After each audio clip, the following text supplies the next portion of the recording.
Asher, ano na ang mga nagawang aksyon sa mga pinsala sa Jensen Airport? Aga naalis at nalinis na mga debris na bumagsak mula sa kisame at dingding ng General Santos International Airport. Ito ay matapos maapektuhan nga ng magnitude 7.8 na lindol na tumama sa karagatan ng Sarangani nitong Lunes.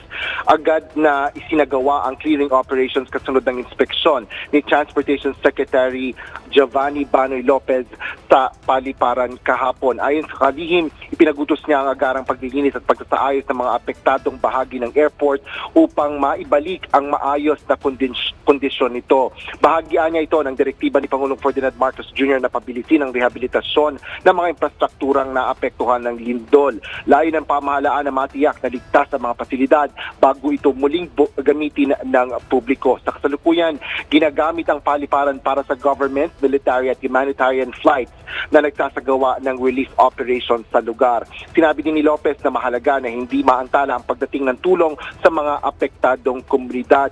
Bahagi din anya ito ng paghahanda ng mga ginagawang pagkukumpuni para sa inaasang pagbabalik ng commercial flight operations sa mga susunod na araw. Ayon kay CAAP spokesperson Eric Apolonio, mananatiling sarado sa commercial flights ang Jensen Airport hanggang Hunyo 11. Ito ay habang patuloy na sinusuri ang structural integrity ng passenger terminal matapos ang malakas na lindol.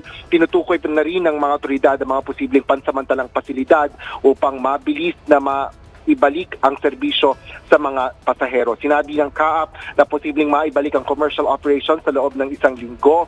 Gaya na rin yan sa utos ng DOTR Secretary, subalit hindi isasakripisyo nila ang kaligtasan ng mga manlalakbay. Pinapayuhan naman ng mga pasaherong may biyaheng General Santos na makipag-ugnayan sa kanilang mga airline para sa mga alternatibong kaayusan sa kanilang mga biyahe. Mula dito sa Taguig City, balik sa'yo, Aga. Maraming salamat, Asher Kadapan Jr.